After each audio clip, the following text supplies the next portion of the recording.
ബഹുമാനപ്പെട്ട കോടതി ഇന്ന് പ്രതികളുടെ ഭാഗമാണ് കേട്ടത്. അവർക്ക് എന്താണ് കോടതിയോട് പറയാനുള്ളത് എന്ന് ചോദിച്ചു.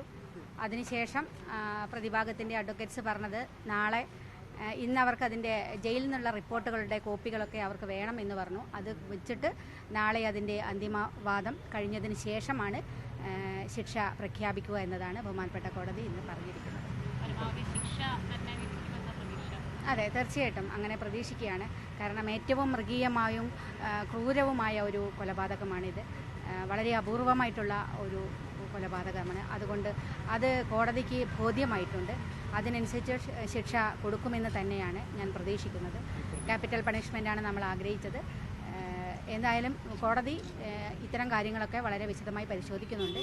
നാളെ മറ്റു കാര്യങ്ങൾ അറിയാം. പ്രതികൾ പല ആളുകളും കുടുംബപരമായിട്ടുള്ള പ്രശ്നങ്ങളാണ് അവർക്ക് കാട്ടുന്നത്. അവർക്ക് അമ്മയുണ്ട്,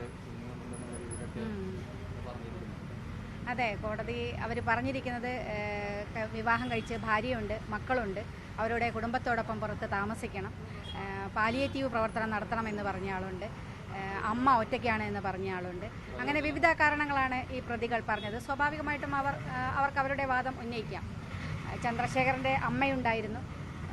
ചന്ദ്രശേഖരൻ്റെ അമ്മ 3 വർഷം ഹൃദയം പൊട്ടിയാണ് അമ്മ മരിച്ചിരിക്കുന്നത്.